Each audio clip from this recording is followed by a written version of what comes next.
Welcome to the Star Wars Film Festival. We're the Lorehounds, your guides to a galaxy far, far away. I'm David.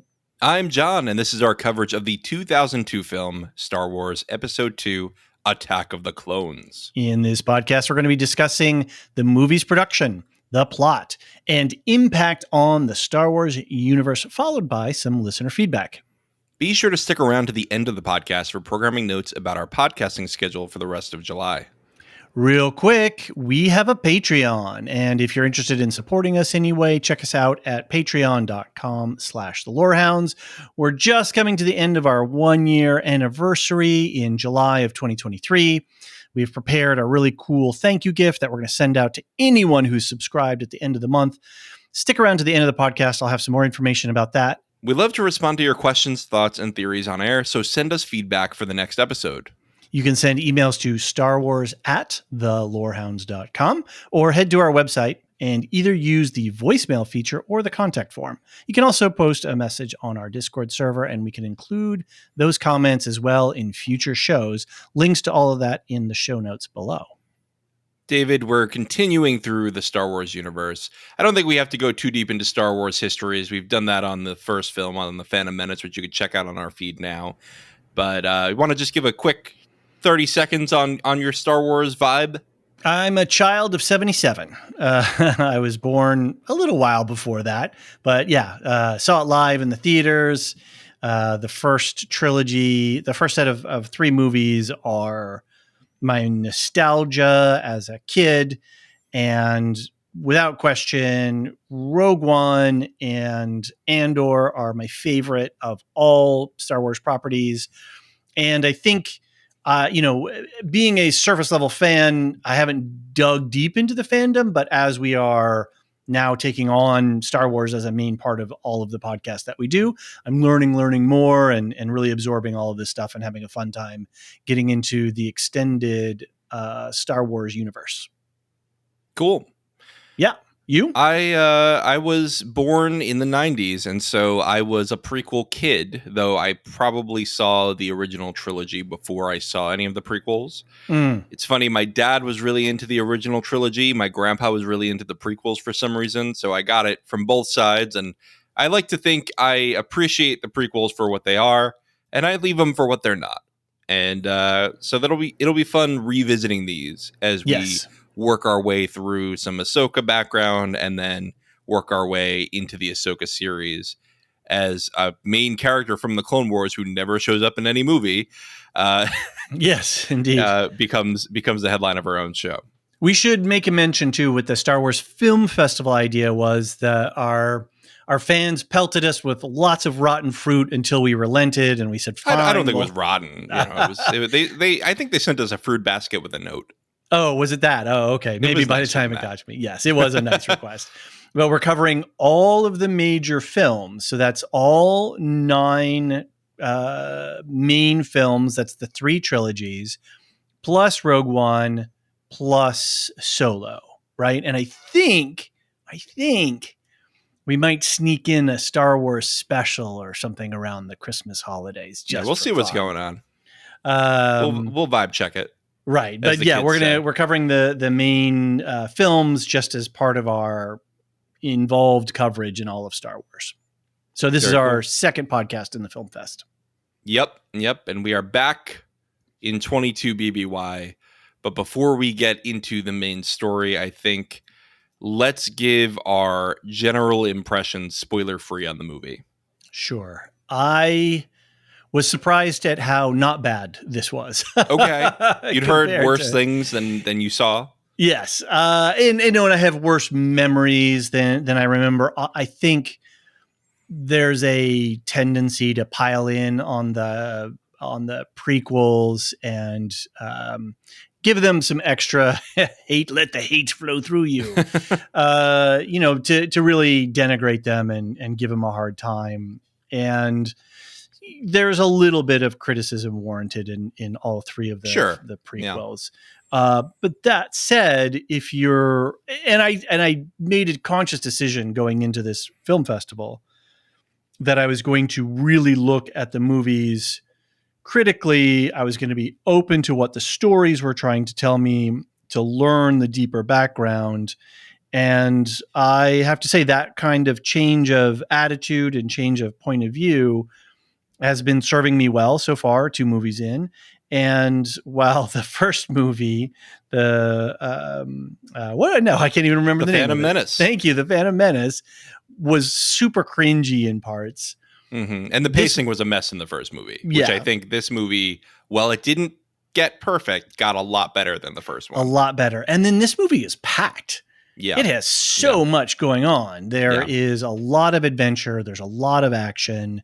They steer away from a lot of the cringy stuff. It's the romance cringe is there, but we get away from the Gungans and some of the Trade Federation stuff, even though there's some classic lines. Yeah. In a couple of places. I think if you take out the romance subplot, it's a 7 or 8 movie. Yeah. Ooh, I don't know if I'd go romance, that high. it's more like a 5 or a 6 with the romance. Ooh, yeah, you're really weighting that romance pretty heavy there. It's dragging. It's pretty bad. It's pretty bad. It's some of the worst romance writing I've ever seen in my life. I'll be honest. George Lucas should never write any more romance ever. Or he needs an editor, right? He needs writers. And yeah, exactly. Right. We've talked about that before. Yeah, so my overall impression is a lot better than my expectations, my memories. Like I weighted my memories so that it's worse than it really was. Uh-huh. So looking at it with a fresh view, I am not, it's fine. It's not a great movie, but it's packed full of information. It's packed full of story building. It's packed full of plot stuff and everything. So I think it's a rich, fertile space for the Star Wars fandom. And you really see where George was going with this, with the politics of it. And I think it's really fascinating to see this whole idea of endless war being a tool for people to maintain power. Mm-hmm. And that's even stronger within the Clone Wars animated series, but it really starts to take root here of this idea of the Jedi, these peacekeepers losing their way by being drawn into pointless wars. This idea of, well, you might think that you're fighting for the good guys and they're fighting for the bad guys. Really, everyone's a victim of those at the top calling the shots. Mm-hmm. Really big, great ideas from George Lucas. Right. That aren't always satisfactorily executed. Mm-hmm. But they are there. Yeah, agreed. They are there. And these, I think we don't have a rich canon to build from with the animated verse, the video games, which I don't play, so I can't speak to those really, but I'm just thinking of, all things canon. And then the development of the television shows. Now, hit or miss on the television shows, that set aside, we don't get to having television shows without having the prequels, without laying the foundational elements of this era of the Empire, or the Senate, all of these things, without George having laid out his ideas in these first 3 movies. Good or bad the movies may be, the story material within them really creates the space for us to have all of these extended stories. Right. I always think that the original trilogy works better as a narrative structure, as an adventure. Mm-hmm. But the prequels did a lot more to build out the Star Wars universe and make it a bigger place. Yeah. And really did leave room even for post-original trilogy things, post-Empire adventures like The Mandalorian, which is still dealing with Mandalore and still dealing with clones and with the Jango Fett clones, all these things that you don't realize, but they all come from the mind of George Lucas circa 2002. Right. And they were lines in a script, help me, Obi-Wan Kenobi, you fought with my father, General Kenobi, you fought with my father in the Clone Wars. As a kid in 77, and I think I said this on a previous podcast, whoa, Clone Wars, General, tell me more, right? They're just these little lines and they just create the space for really great stories. And he had to go back at some point and tell those stories, get some of those ideas out of his head and onto celluloid. Right. Right. So David, we've talked about our general impressions a little bit. I think that we need to talk about a few production points on the film before we get started. Okay. I've just put down a few things. I think we talked mostly about the inception of the prequels and the CGI and how Lucas was sort of playing with technological advancements in The Phantom Menace. So if you want to hear more about that, check that podcast out. Mm-hmm. But one technological advancement that just started in this movie is that this was one of the first few films released that was entirely shot on a digital camera, being shot on the Sony and Panavision collaboration, the HDW F900. Interesting. What an exciting time to be involved in digital film. What an exciting title of a camera. Yeah, I've talked about being a trained audio engineer. Yes. Every audio engineer that I trained with lived through the 90s and early 2000s when digital was becoming a thing in audio. And they all say the same thing, which is that early digital sucked ass. Like, it was just terrible. It just sounded bad. It sounded really flat and lacking warmth. And they just didn't know what to do with it. Mm-hmm. And now things have gotten a lot better, and that was 10 years ago. So even now it's even better.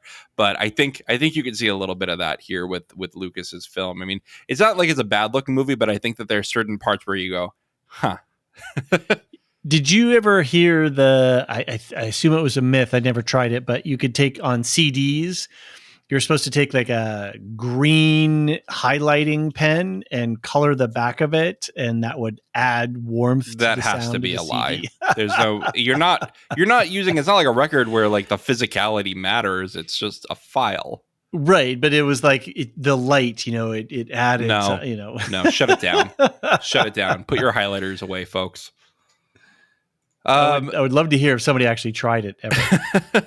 Yeah, it might be psychosomatic if you listen to it. Right. Speaking of digital stuff, first movie with CGI Yoda. Oh, really? Yeah. Well, think about it. In the Phantom Menace, you had puppet Yoda still. He was talking. He didn't fight.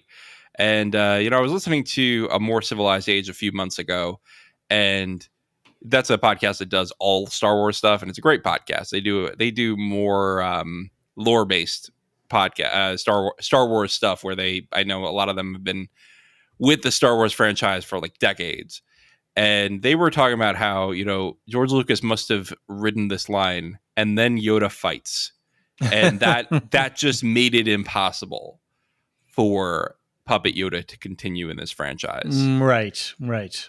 And it's a shame because I really love puppet Yoda, and I think Disney has sort of come full circle on that. Grogu's a puppet. We had puppet Yoda in the sequel trilogy, but yeah, they went full CGI for this Yoda.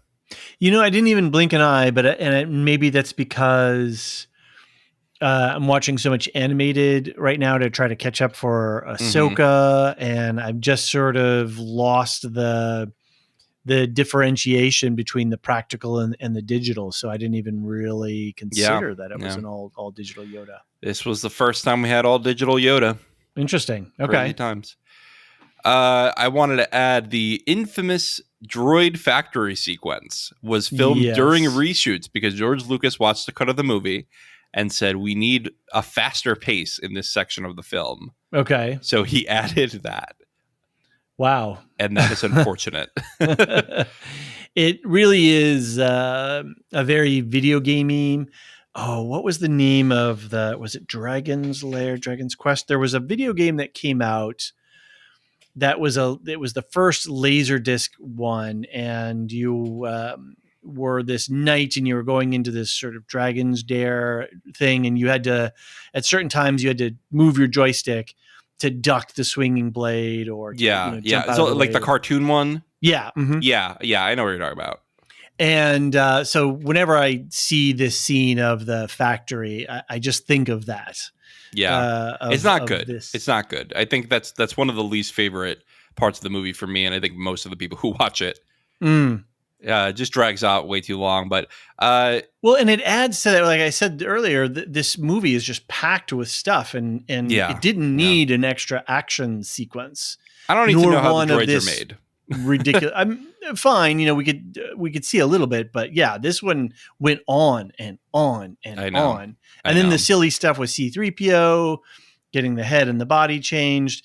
It's interesting because we're watching Foundation right now while we're covering this, and there's a bunch of humor in that show, but none of it is ridiculous humor. It's all situational humor that's appropriate to the story and to the characters and what's going on, where this is just stupid stuff. In the original 77 movie, when we saw C-3PO and R2-D2 crossing the hallway and sort of missing all the laser bolts, it wasn't. It's played for a laugh, but it's not ridiculous. Right. There is a seriousness to it, and there's a humor to it, or and a lot of stuff with Han Solo being, when a tool falls on his head, or whatnot, a box of tools falls on his head, or whatever. Okay, there's a little bit of a laugh there, but it's always wrapped around serious things and things that are in line with the story. It's not, oh, hey, we need a stupid, humorous moment, so let's throw this ridiculousness in.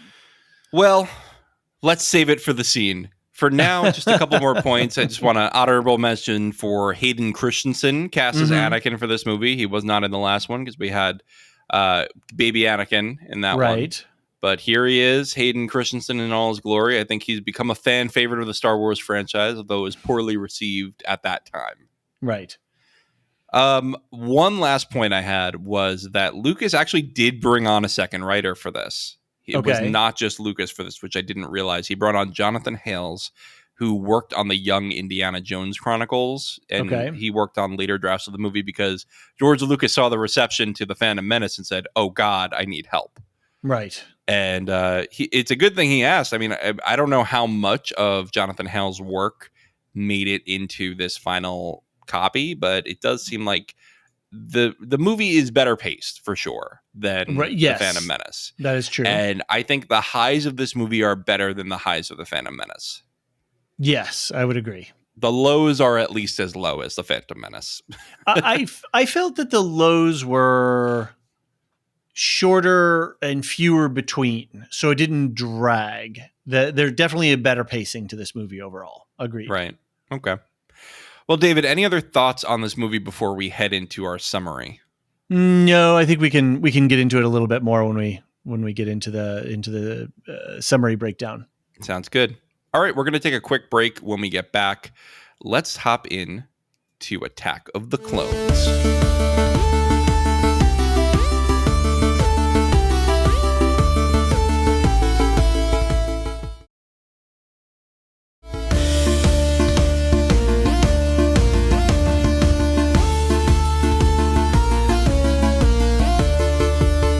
And we're back.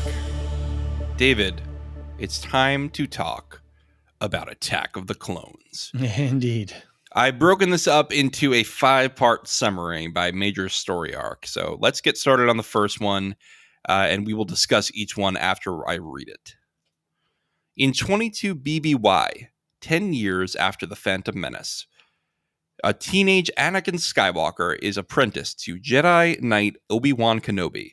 His crush, Padme Amidala, has given up queenhood to become the senator of Naboo. After traveling to Coruscant to vote on whether to create an army for the Jedi to use to fight the new threat of the Separatists, Padme survives 2 assassination attempts. Anakin is then tasked to escort Padme back to Naboo, where the two go from childhood friends to young loves through a very awkward courtship. Okay, this is you. Let's get it out of the way. Yeah, you put the the least with the hardest part of the stuff to deal with right up front. Yeah. So I figured let's get it out of the way. Yeah, that makes sense. This was just difficult, just awkward. Anakin, I could die. Unfortunate. I don't know. I don't want to. I actually kind of almost want to just bypass it all. we can bypass the romance. Why don't we do this? The romance was bad. Yeah, the romance was bad. It was very cringy. It was a soap opera, and I wish it were not in there because otherwise the movie's pretty good. Yeah, I think we can. That doesn't. The core motivation is this idea that Anakin's relationship with women is got problems, and that It sort sure of does. leads to a lot of problems for the the galaxy. In fact, Right. if he had only had a different relationship with the women in his life, maybe things would end up differently. But yeah, obviously with his mother, and then with his intense. I don't want to call it lust. It's not puppy love. What Obsession. is obsession? Unhealthy obsession. His crush. I've been calling it a crush. Yeah, it certainly crushed a lot of people. It sure his did. Crush. The whole galaxy. That's the point. Is I think that there's this weakness and instability caused by love. I don't know. Is that what Lucas is saying? Is it loss? Is it hurt? Is it mixture of it all, right? Yeah, he loses his thwarted mother. Expectations. He loses his mother. He sort of puts it's a little weird. It's a little Oedipus-y, but I think he puts a lot of that like maternal love into Padme as well. Totally. Yep. And just the fact of losing his mother at a young age, but old enough where he could remember her, which is what the Jedi were worried about. Right. And then having Padme, having Padme be held away from him, let's say, because he's not allowed to court her because he's a Jedi. I think it all just creates this toxic self-loathing and feeling of apartness for Anakin. And the Emperor very quickly sees that weakness, seizes on it. Chancellor, sorry, yes, Chancellor at this stage. Very good. And starts to use it and manipulate it, and actually recognizes that this young, doped up on midichlorians youngster, who we get a similar storyline with Ezra in some ways, right? There's some parallels there in Rebels, right? Okay. Where you have a young one who's very powerful, and as they're trying to struggle and grow, as they're struggling through their growth, the dark side offers easy ramps to power and the ability to get what you want quicker and faster and be more effective without doing a lot of the extra work. It's just like Jedi Temple Challenge, which is the game show that Ahmed Best hosted, right? As Kelleran, the Kelleran Jedi Beck. who, Kelleran Beck, the Jedi who would, and so there was a mechanic in the game show where Darth Maul would pop up every now and then, and it was the actual voice of Darth Maul who would over the loudspeakers be like, "Ha ha ha ha ha! Would you like to come into the dark side? You get a shortcut." Right. There you go. But Perfect. it would bite you later if you took it. That was the mechanic in the game. I thought that was kind of a fun mechanic they put into that game show. But it's true. That's in line with the Star Wars universe. Right. And then this whole idea of attachments, love, pain, fear, to the dark side. And, I mean, I'm sorry to bring up Rebels again. I was just watching one of the episodes where I'm trying to not to say too much. Anyway, Ezra's going through some stuff and he's starting to use the power of the dark side. And, and he's counseled to say, use it, fuel it, let it fuel you.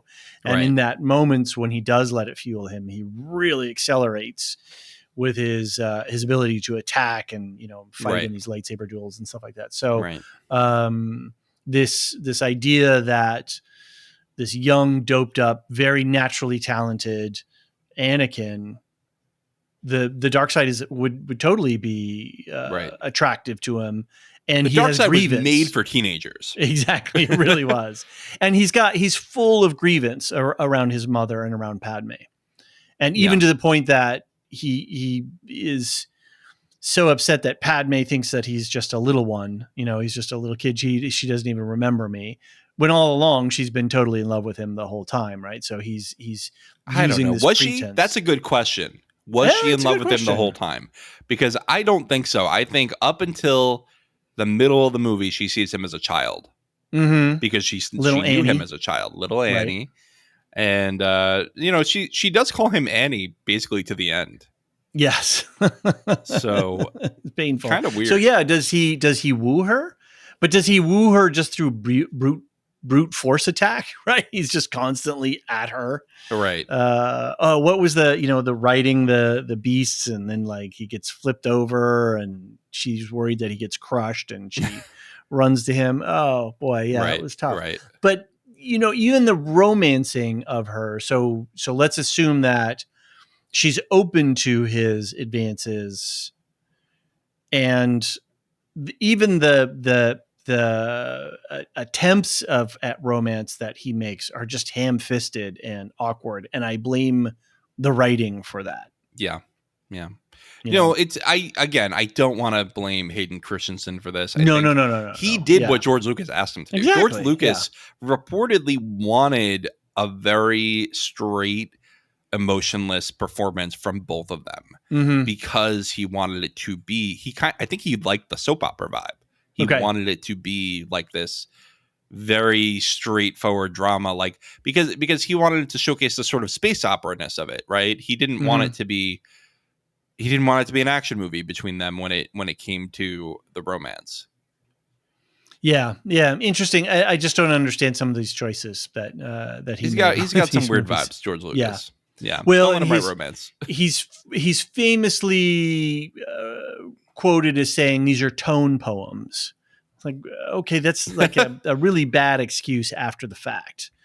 You packed these with action, with lore, everything from midichlorians to how a lowly senator becomes chancellor and, ultimately emperor, and you have clones and you packed a lot of stuff in here. So these aren't just simply tone poems. So, So now that we've gotten that out of our system, the whole setup as a spy drama, as this noir film. Yeah. What'd you think about that? It was interesting because while Anakin is off trying to find young love, we have Obi-Wan out on this cloning, to discover what's going on with the cloning stuff. Right. We also have the whole thing about the assassination attempts, and then the sort of chase through the city. Right. So sort of I was going for more CSI. Of that since we're getting into the Obi-Wan stuff still, but this he's crashing the car, he's jumping up and down, he's losing his lightsaber. Anakin's a wild card. We've learned he's crazy. Yeah. And Obi-Wan's just trying to pick up the pieces. He's trying to solve mysteries. It's a very big tonal shift from The Phantom Menace, especially because I feel like this is the movie that most focuses on Coruscant and the movie that most feels like an urban Star Wars movie. Is this really when we get our first forays onto Coruscant? I think in the movies, this is really where we start to see. We were on Coruscant in The Phantom Menace, but only really in the Senate Pavilion. Right. And it's not Coruscant. That's not the city of, the city planet.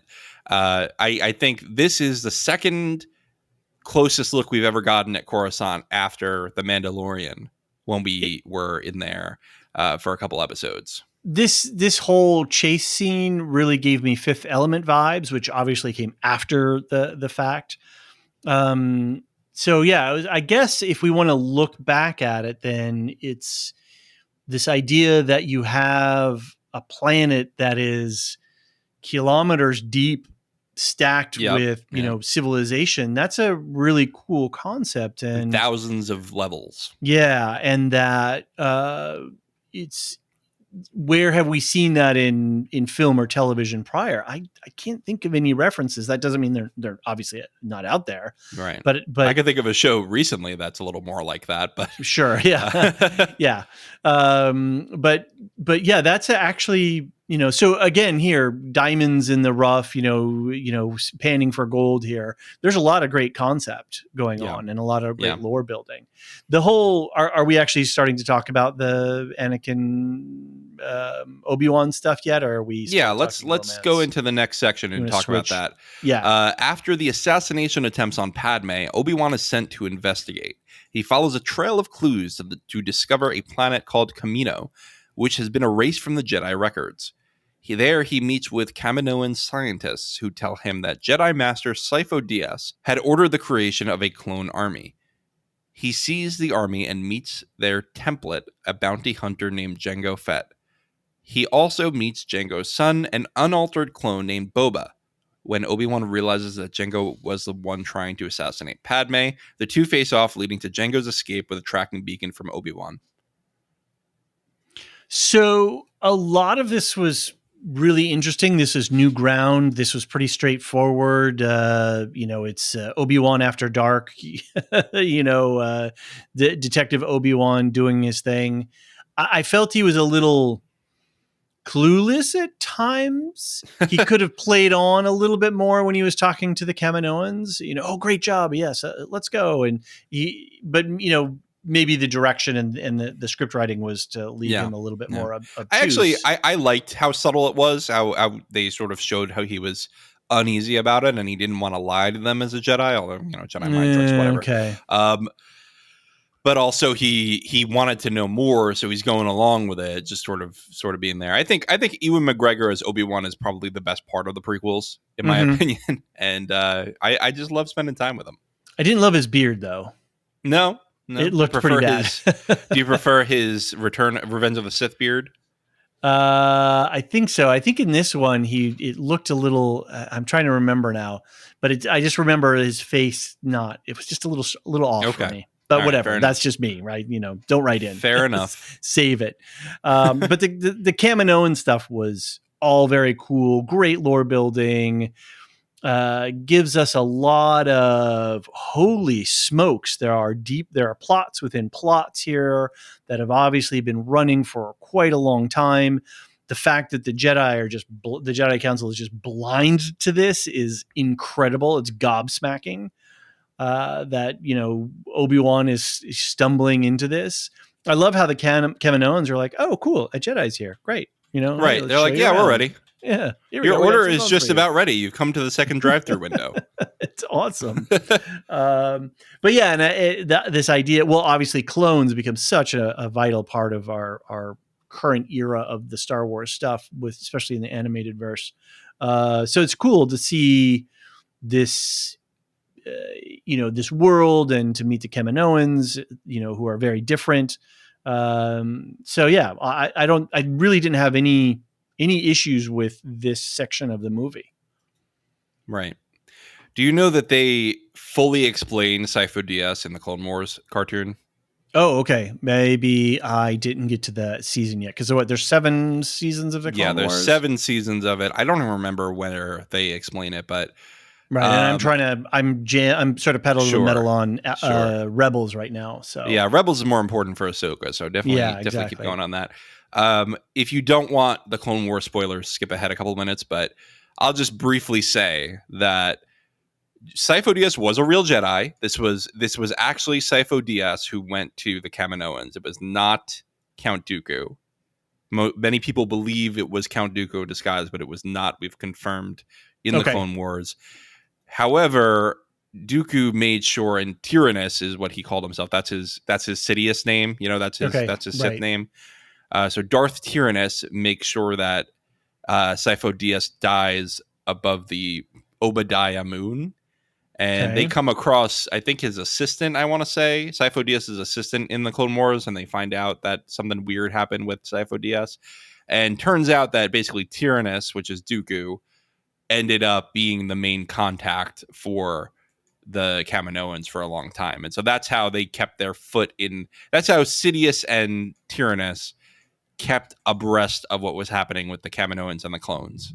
And that's how they got the chip in. And actually, Sifo-Dyas was part of why there was a chip in the clones. He actually was convinced that to prevent them from becoming too aggressive, they should have an inhibitor chip in.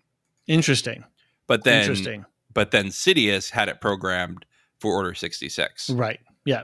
So that's the deal with Sifo-Dyas. We've learned the conspiracy theories are over. Sifo-Dyas was a real guy. He just died before he could see the creation of the clone army. Okay.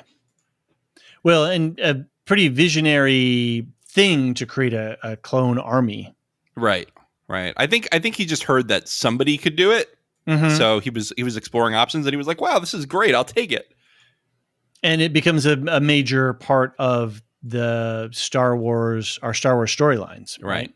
But he went rogue. The Jedi Council did not authorize him to do this. No, but He then was the just a super paranoid Jedi. But then the Jedi ended up using them, and because it was robot army to fight. This is the best part, honestly, of the prequel politics, which is Sidious Palpatine knows to get the Jedi to become warriors, he has to fabricate a war, and he has to make it too big for the Jedi to handle, so that they have to create an army, making them into generals, making them the scapegoats for the war when it will inevitably drag on and go bad wrong. And become against public opinion, so that when he has to say the Jedi tried to overtake the Senate, it's believable.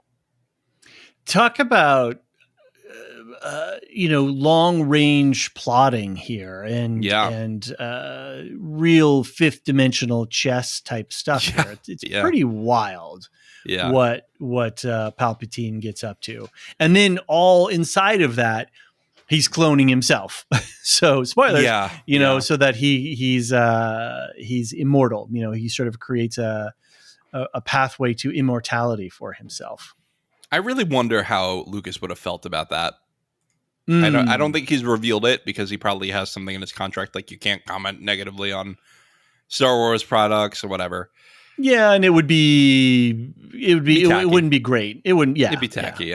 Yeah. But hey, if you ever meet him in a bar and buy him some shots, Georgie, find out.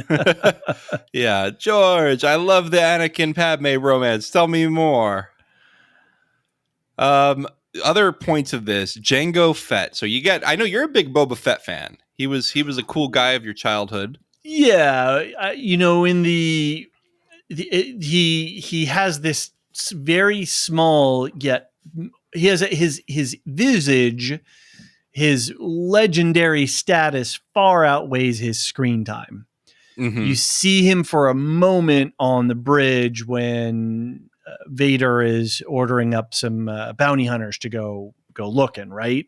Yep. And so you see this one dude, and then he dies one of the most ignoble deaths, right? His rocket, and he gets eaten by the Sarlacc. But that's all, we hardly had anything.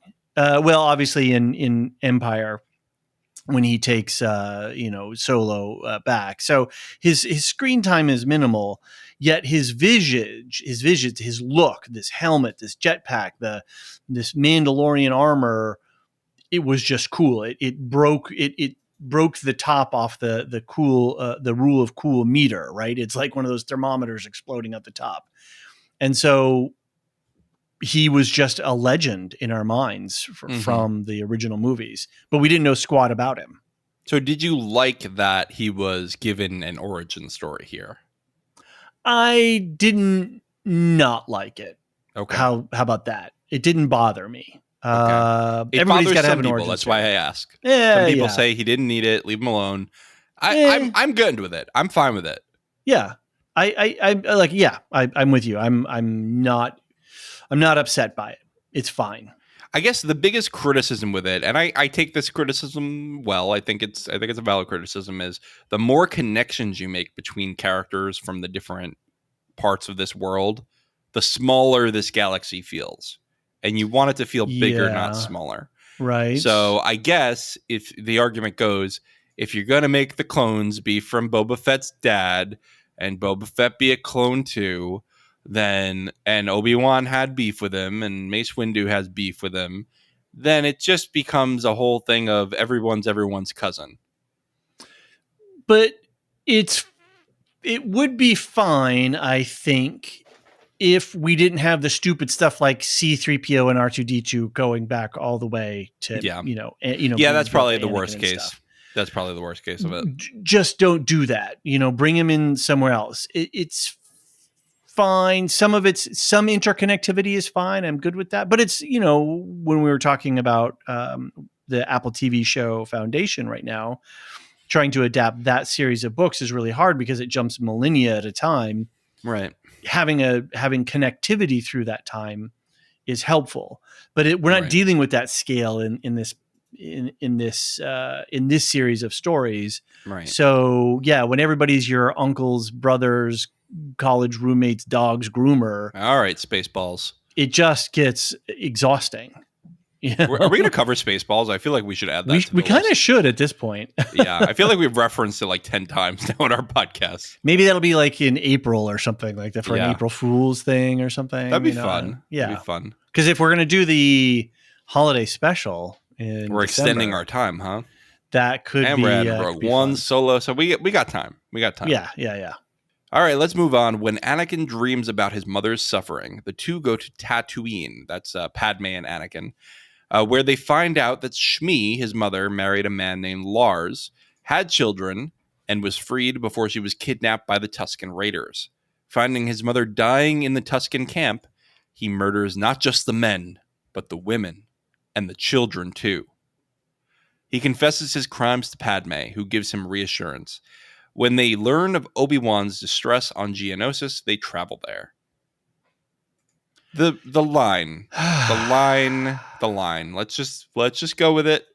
Not just the men, but the women and the children too. So, going on the theory that Padme had kind of forgotten and let go her affection for little Annie, is this the moment when she falls in love with him, when he becomes a genocidal murderer? Great question. No, I think when they're on I think if you're going to play by George's rules, that happens when they're on the field on Naboo. Okay. That's their little turning point moment. Is when she like admits that she has feelings for him and that I could die, Anakin. What is that line? But anyway, so that's where the turning point happens, I think. This, honestly, I think Natalie Portman played it pretty well because I saw worry in her eyes. You know, I saw this, who are you? You were able to just kill a whole village. Right. And there's, that's just, I don't know. It's genocide. It's mass murder. And I don't know how else to deal with it. And then they play up the whole Western frontier town, the cowboys and Indians sort of trope, as with Tusken Raiders being these savage wastelands people. And then they spend a whole 2-3 episodes of Book of Boba Fett rehabilitating and course correcting for it makes it way worse, honestly. Yeah. Makes this whole genocide way worse. Not that genocide is ever good, but it makes it even worse when you're like, they are a complete culture. This is not, this is not a subhuman species. This is on the level of humans. Yeah. As far as sentience and empathy and whatnot, they live a rough life, but that doesn't mean that you shouldn't have compassion for them. So it's just again a strange element to put into the story. I mean, I get the fact that we want to get Anakin moving into darker and darker, moving more into the shadow. So I guess you need something, but then, to bring it back to the Tatooine and the Sand People, and just like we were talking about before, and then having Beru and his, Owen and his girlfriend, my girlfriend Owen, just all of this, just vampirism of 77 gets exhausting for me. I get you. The same old stuff over, just pulling it out. And it doesn't add, when you look at something like Coruscant, which is great. That's a very cool, or Camino, right? Really imaginative, new ideas moving forward. And then you just throw us right back into, Tatooine and Beru and Owen. I'm going to push back on this one a little bit. I'm going to say there is a mystery of how does Luke end up on Tatooine? What's his relationship with Uncle Owen and whatnot? And I think that we did not spend a ton of time on Tatooine in this movie. I think we spent an appropriate time on Tatooine. Fair enough. And I liked it. I liked the sequence other than the stupid lines. I think that this was showing the rage of Anakin come through, showing him tap into the dark side a little bit, showing him give in to his anger, and really foreshadows how dark he can get and how grief and his attachments, which is what the Jedi warned about, Right. Yeah. are Yeah. what are pushing him towards the dark side. Right. Yeah. Okay. I will let go of some of my hate. I just think look, if we got to Revenge of the Sith and he had never shown dark side tendencies before, would have been weird. It would have been out of the blue a little bit. Yeah. So I am glad that he toyed with the dark side a little bit here. He does so in the Clone Wars too. The Clone Wars does a good job of fleshing that out, of him just sort of being pushed to the edge at certain points.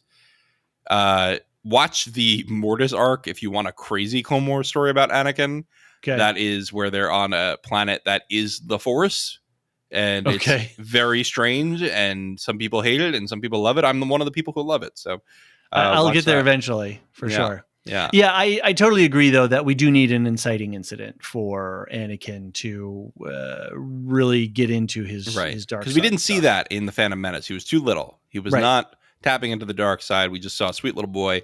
Now he's a teenager. He's angsty. But angst isn't enough. We got to get him pushed over the edge a little bit. Right. Because this guy's going to be Darth Vader. He's going to be Darth freaking Vader. How does he get there? He needs a roadmap. Mm-hmm. Yeah, fair enough. All right, let's move on.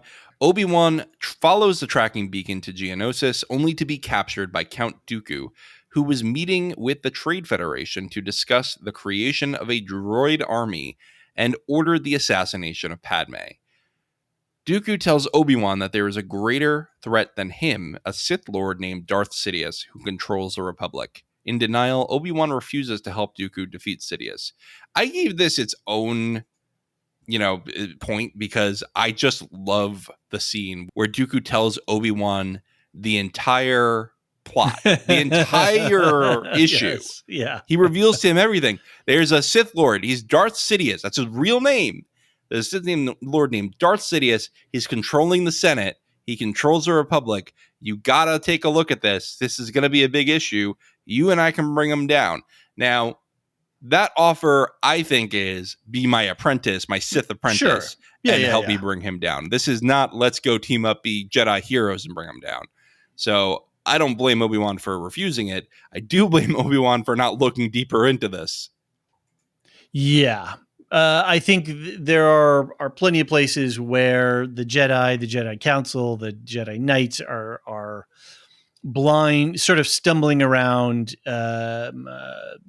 ignorant of the things before them. I don't want to use blind, but I want to say unawares of what's right in front of their faces. Yeah. And when they're presented with evidence, it's I don't know. Is Lucas saying, hey, these plots and machinations are so devious and so deep that the Jedi can't see them, that the Sith did such a good job at hiding them? Maybe that's what he's trying to say, because otherwise the Jedi just look foolish.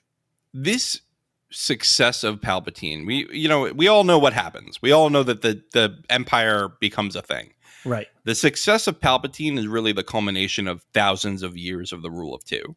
Mm-hmm. Thousands of years of working in secret, orchestrating power behind the scenes, and finally waiting until the time is right to make their move. And he was wildly successful. He nearly wiped out the Jedi. Yeah. Very effective. Yeah. Some say that power is the rate at which you can affect the change that you want. He's very powerful because he's moving whole societies, whole civilizations, whole institutions. Right. And like clockwork, he has them until some random farm boy from Desert Planet who's got a bunch of midichlorians, brings balance. Right. So yeah. Well, no, that's his father. I'm sorry, the son of that guy.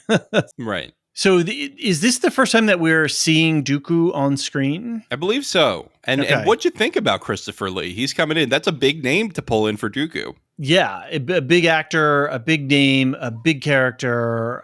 It's a lot. When you consider how much else is packed into this movie, clones, genocide, city planets. It gets really intense, and I really like the Dooku character. I like Christopher Lee. He's great at playing. Is he a good guy or is he a bad guy? I don't know. Right. Saruman, yeah. Really good. Do you know the story of Christopher Lee explaining to Peter Jackson what noise a man makes when he's stabbed? No, I can't. So Christopher say that Lee was like, I forgot the name of the British version of the CIA, but basically like he was in clandestine operations. Okay. And Peter Jackson said, "Go 6, I think, is the foreign intelligence." Okay. Yeah. Okay. So Peter Jackson goes, "Okay, so Saruman's gonna get stabbed in the back now, so he's gonna go, oh." And Christopher Lee goes, no. When you stab a man in the back, he loses all the air in him, and he goes, oh. He tells him exactly what sound a man makes when he's stabbed in the chest. Well, why does he know that? Why does he know that? So he's terrifying in real life. I mean, he's passed away now, and what a shame, because what a great actor. But yeah, he's the real deal. So when he's giving these speeches, I believe him. Right. I believe how terrifying he is. Right. And this thing that I wanted to go back to really quick too, that was in my mind, was the idea of the Sith, and there are only two. Mm-hmm.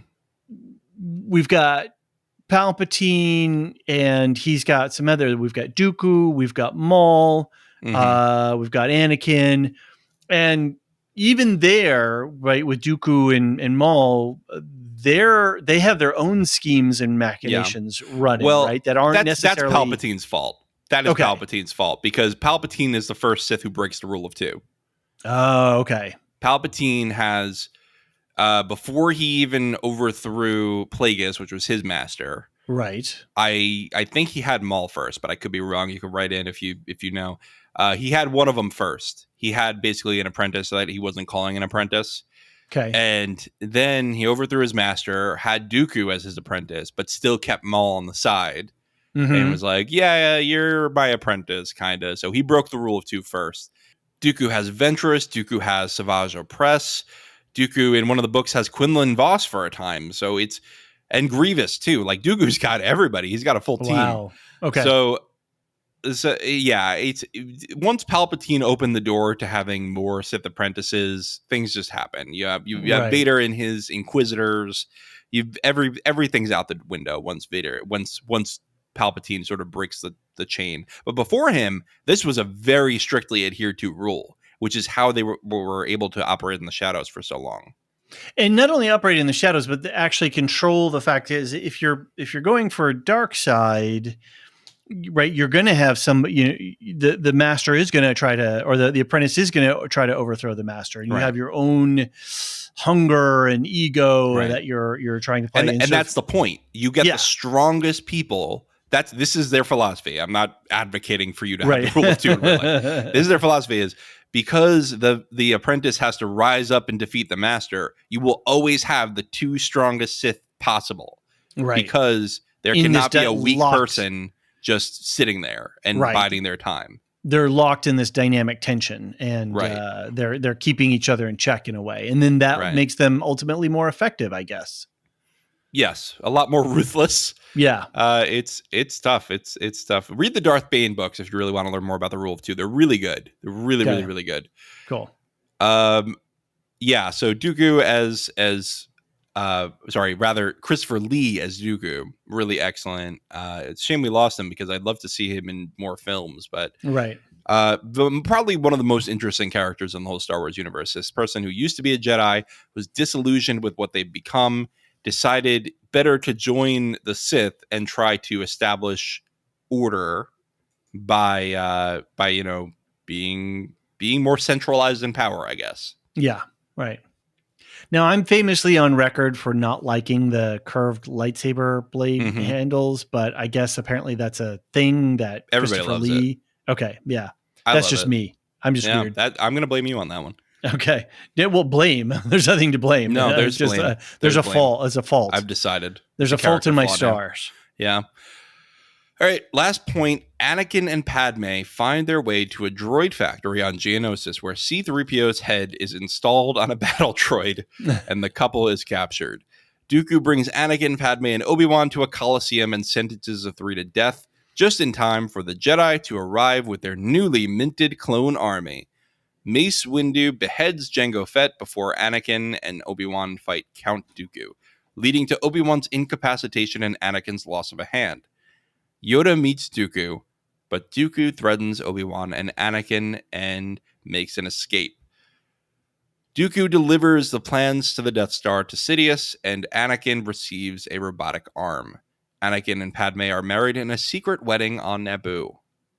I know I put a lot here, but it's mostly garbage. So it is, again, in a movie that's already packed, this just packs it in even more. Yeah, and we establish all of the clone army technology and operations and control. And the Clone Wars have. Yes.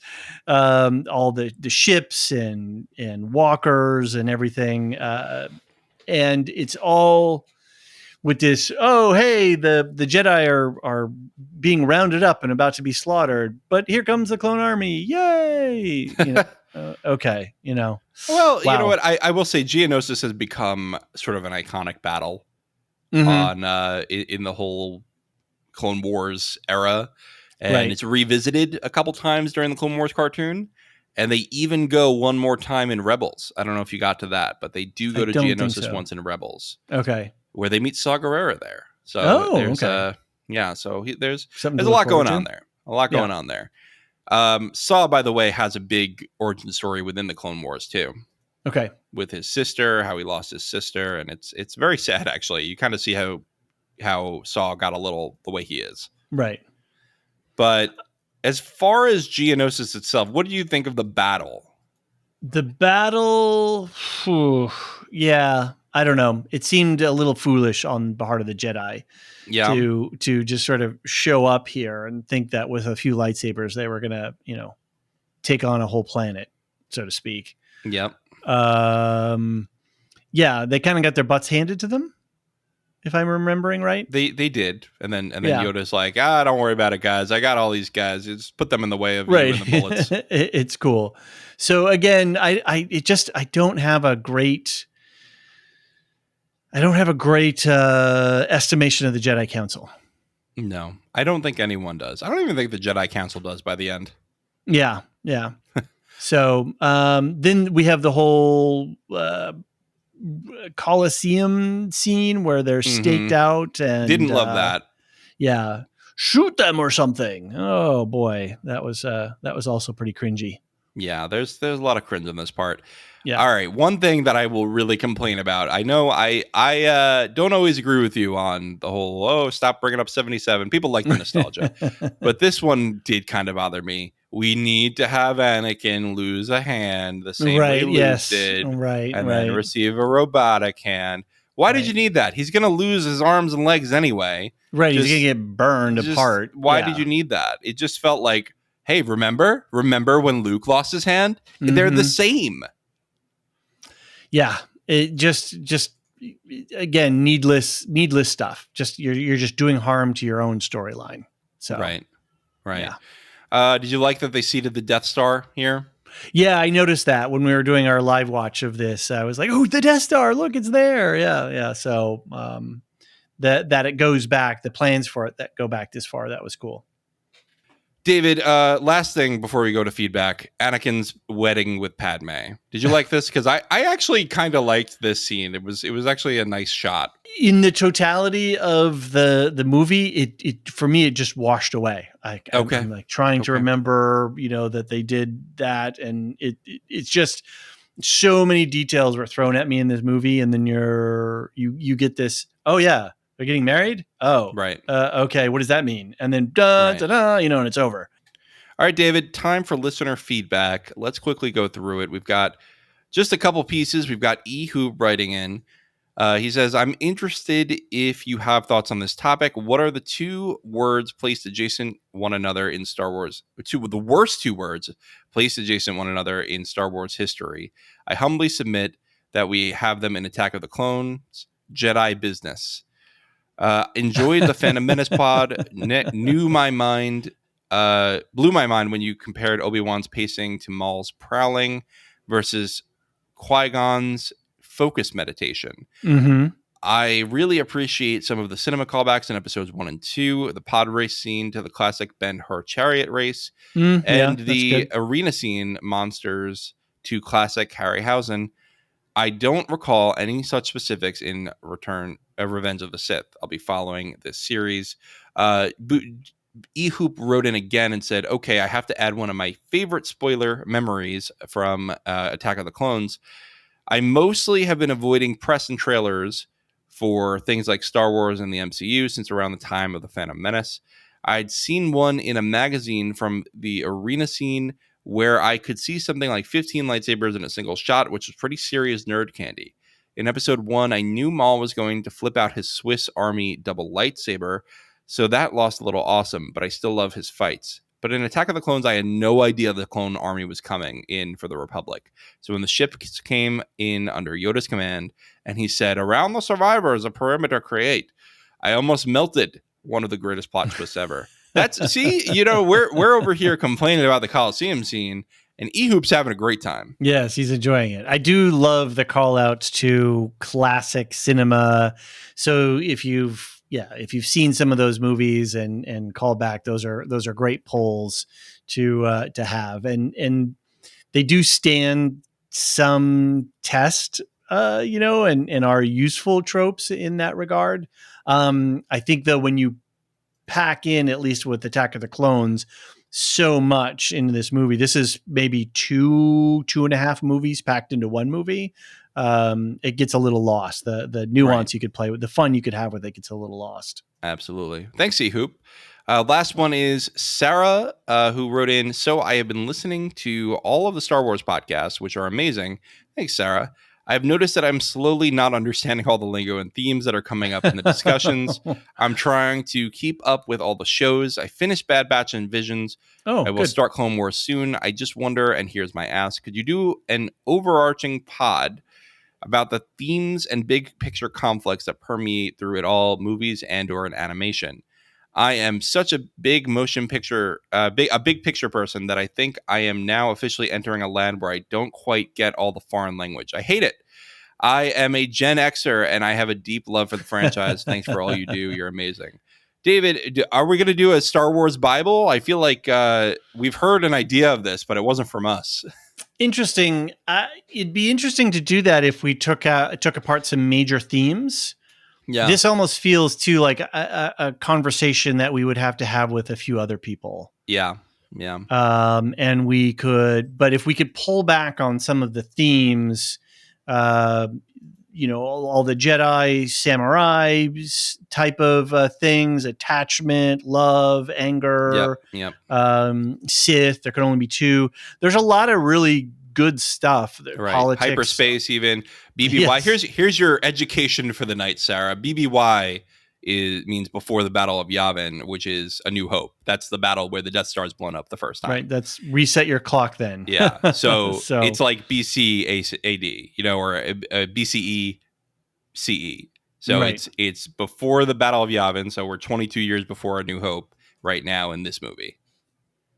It does get in this constructed universe, not unlike other deep universes that we've covered in the past. The deeper fandoms get very nerdy into this, and the details can get quite a lot. I was just trying to learn a little bit more about Maul and where he comes from and his people. And I know there's very some more cool stuff. Yeah. And then I'm just starting to realize, whoa, like, how did I get here? This is, you can just go on in these infinite directions of things. So, but I do think from a literary standpoint, if we were able to pull back and pull up a little bit and give some umbrella conversation, that what is this Skywalker saga? Right. What are some of these issues around cloning versus robotics? Yeah, there is a lot being said here. So I think we'll have to ruminate on that, but I think there's some possibility. Yeah, good idea, Sarah. Appreciate it. And I'm sure we have some friends out, some of our Lorehound friends who would be more than happy to talk, to nerd out with some of this stuff. You know? We do. Are we the Fast X of podcasting now? What is that? Fast, the Fast and Furious. Okay. I heard X. I thought Elon Musk. I don't know. Oh, sorry. That was the last movie. I meant to say the Fast and Furious, because family's everything with the Fast and Furious. All right. Well, that's that for this month of the Star Wars Film Fest. We hope you enjoyed Attack of the Clones, and of course, we will be back next month. Which actually is this month, because this is now coming out at the very beginning of August. We'll be back with a live watch of Revenge of the Sith and then a podcast on it as well. So hope you can join us for that. Every episode, we like to thank our Patreon subscribers, but especially our Lore Masters, our top-tier patrons. You really help us keep everything running. You help us support our affiliates. You help us keep expanding to new shows, maybe too many shows, but you tell us. And every episode, we give a shout-out to those Lore Masters, and they are Samartian, Cyrus, Mark H., Michael G., Michelle E., David W., Brian P., Nick W., SC, Peter O.H., Bettina W., Adam S., Nancy M., Lavinia T., Duve71, Brian 8063, Frederick H., Sarah L., Gareth C., Eric F., Matthew M., Sarah M., DJ Miwa, Andra B., Kwang Yu, Laura G., and Deadeye Jedi Bob. Thank you all so much for being Patreon subscribers. Again, really helps us keep things moving, like the Star Wars Film Fest, like more Star Wars projects like Ahsoka, and the prep podcast we're going to be doing for that. We're doing 2 episodes coming out over the next few weeks that will cover her journey in the Clone Wars and then her journey through Star Wars Rebels, the series that came out on Disney. I also want to give a big shout out to our affiliates. Will Shift Dust is one of them. That's hosted by Elysia. She covered the Silo TV series on Apple TV. Now she's doing a book club on her Patreon, where you pay per episode and you join in on the fun for her to read the books that the show is based on. I know she's also going to be covering Dune coming up, so stay subscribed to her public feed, even if you're not doing the book club. Also, Properly Howard Film Reviews, hosted by Maester Anthony and Steve, is coming back really soon. They're starting with 3 episodes in August. White Men Can't Jump, Dune, which has David and I, and Elysia. You got plenty of stuff coming. The theme is remakes, and they are having a blast with it. Steve is hilarious. Anthony and him just play off each other, so definitely subscribe to their feed if you have not. And, of course, stay up to date on our Twitter or our Discord if you want more updates about that. Then, outside of Star Wars, we're currently covering Foundation Weekly. We've got screeners, so those episodes are coming out the day after it airs. That's when the embargo lifts, so we are releasing them just after the embargo lift.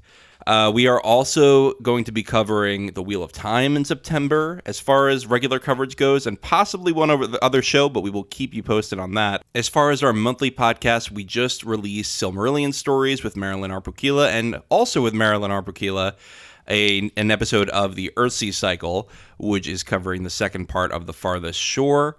Don't forget that we will be skipping a month of the Earthsea Cycle in August, just because we have some vacations going on. We've got 3 shows we're starting, so very busy time for the Lorehounds, but you can still expect a ton of coverage. Of course, we'll have a new Lorehounds Play episode this month covering Skyrim, the classic 2011 game that I think changed a lot of lives, changed a lot of hearts and minds of gamers. So Brennan and I will be back for that. Moses and I will be back with a One Piece episode. So there will be plenty of things coming to your ears. Hope you enjoyed. Again, thank you so much for listening, and we will see you next month. The Lorehounds podcast is produced and published by The Lorehounds. You can send questions and feedback and voicemails at thelorehounds.com/contact. Get early and ad-free access to all Lorehounds podcasts at patreon.com/thelorehounds. And connect with us on Twitter at The Lorehounds. Any opinions stated are ours personally and do not reflect the opinion of or belong to any employers or other entities. Thanks for listening.